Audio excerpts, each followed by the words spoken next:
गलत संगतियों में मैं थी। ये चीज़ें इस तरह से उभर कर आने पता चला कि मैं दुष्टात्मा ग्रसित हूँ। एक वक्त इतना आया कि मैं 24-24 घंटे दुष्टात्मा ग्रसित रहती थी। मुझे कोई उपाय के लिए मेरे पास आ नहीं सकता था।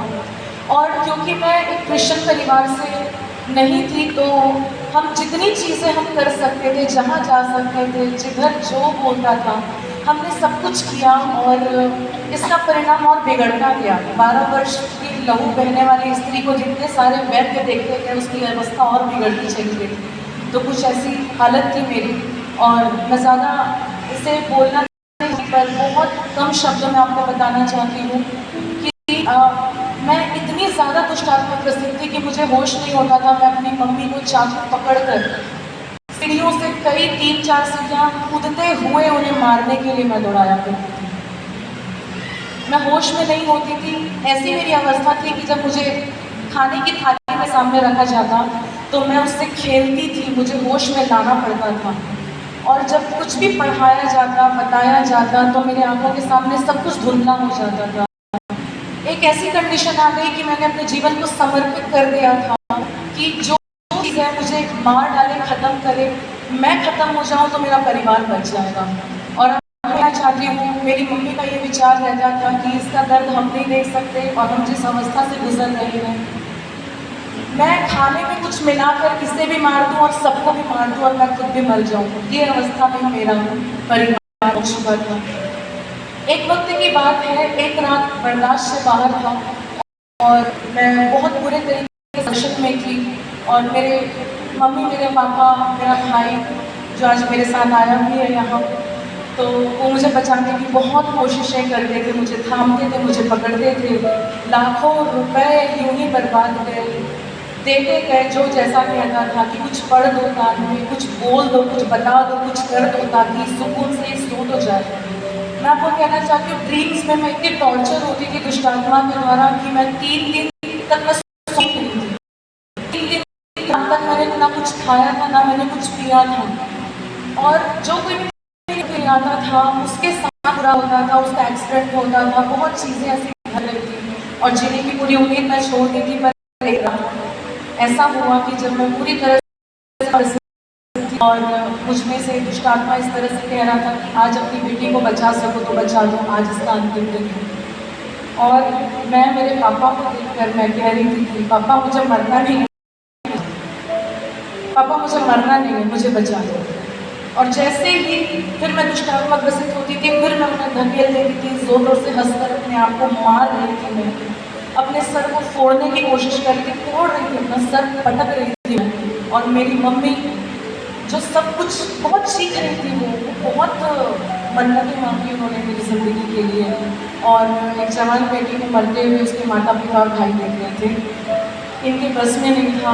लगभग रात 11 से 12 बजे के बीच की बात है, एक बंद कमरे में ये सब कुछ में मैं अपने पापा को कह रही थी, पापा मुझे मरना नहीं है, मुझे बचा दो। पर मुझे पता नहीं था मेरा स्वर्गीय बाप सुन रहा था।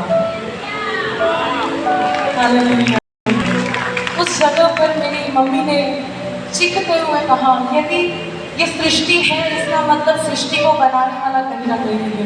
वो जो कोई इसी वक्त आए मेरी बेटी को बचाए, अन्यथा मेरे जीवन से परमेश्वर नाम हमेशा के लिए खत्म हो जाएगा और मेरा परिवार भी खत्म हो जाएगा। आपको थोड़ा फिल्मी लगेगा सुनकर, पर मैं आपको सच सच कहती हूँ, उस जगह पर मेरी मम्मी ने यीशु को देखा, उस बंद कमरे के अंदर, जिसने यीशु के नाम को पुकारा भी नहीं। उस कमरे के अंदर जब उन्होंने जीसस लिखा हुआ देखा, बड़े बड़े शब्द में उस कमरे के अंदर, JESUS। और मेरी मम्मी को उस वक्त कुछ एहसास हुआ और मैं अपने आप को जब मार रही थी, मुझे कस के उन्होंने पकड़ लिया और मैं उनको लात घूसे जैसे हो सकता था वैसे उनके शरीर पे, उनके पेट पे, उनके सीने पे हाथ पर मार रही थी। उस वक्त मेरी मम्मी ने मुझे कस के जकड़ लिया और बिस्तर पे लेके मुझे मेरे ऊपर वो आ गई और वो एक ही मन के अंदर, Jesus help my child, Jesus help my child. सालों का वो दुष्टात्मा ग्रसित होना, 5 मिनट में मैं आज़ाद हुई। 5 मिनट में मैं कुछ तड़पने लगी कि के साथ क्या हो रहा था, पर मुझे एक बात अंदर मेरी आत्मा मुझे चीख चीख कर कह रही थी, ये जो कुछ भी तेरी मम्मी कह रही है बस यही है, सब कुछ यही है। और मैं आपको सच कहती हूँ, मैं अपने आप को देख पा रही थी कि मैं एक अंधेरे से भरे हुए रास्ते में एंटर कर रही हूँ, पर एक हाथ जो है वो चमकता हुआ मेरे हाथों को खींच कर मुझे वो तो मेरा यीशु। हालेलुया। उस दिन के बाद से मुझे कभी भी पता नहीं था कि क्या हुआ। मेरे पापा ने पूछा मेरी मम्मी को, तुमने पढ़ा क्या अपने अंदर, क्योंकि हमने कुछ कान से सुना नहीं, पढ़ा क्या। और मेरी मम्मी ने कहा मैंने बस इतना जीसस है। अगले ही दिन सुबह होते ही मेरे पापा मम्मी ने ढूंढा कि ईसाइयों का भगवान हम लोगों की मदद कैसे कर सकता है, और ये सफ़र मेरा वहाँ से शुरू हुआ। और आज आप सामने आपको बस एक बात क्या है, यीशु ही सब कुछ है और कुछ भी नहीं। हालेलुया। मुझे नहीं पता था मैं जैसे पुकार रही हूँ मेरा स्वर्गीय पिता मुझे सुनकर घूमते हुए आ जाएगा। हालेलुया।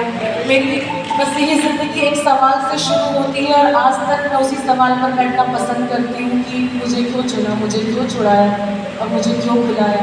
आप हैं यीशु, आप कौन हैं मुझे आपको जानना है। हालेलुया। मैं आप सभी से कहना चाहती हूँ, मुझे किसी ने बताया नहीं, बहुत से लोग क्रिश्चियन मेरे फ्रेंड्स थे, आसपास थे, पर उन्होंने पाप के संसाधन मेरे हाथों में दिए, पर कभी हाथों में देते थे, बोलते थे कि यीशु के पास जा शिवानी, कुछ हो सकता है। मैं आप सबसे कहना चाहती हूँ, हमेशा मैं अपनी गवाही के साथ एक अपील करती हूँ, पहुँचिए आपके पास कोई ना कोई शिवानी है जैसे यीशु के बारे में बताइए। बाहर से मेरा परिवार संपन्न परिवार था। मेरे फादर जो है गवर्नमेंट जॉब में थे छत्तीसगढ़ शासन, और ऑफिसर कैडर से फिलहाल वो रिटायर हुए, पर वो ज्वाइन कर रहे हैं हैंडलूम डिपार्टमेंट में।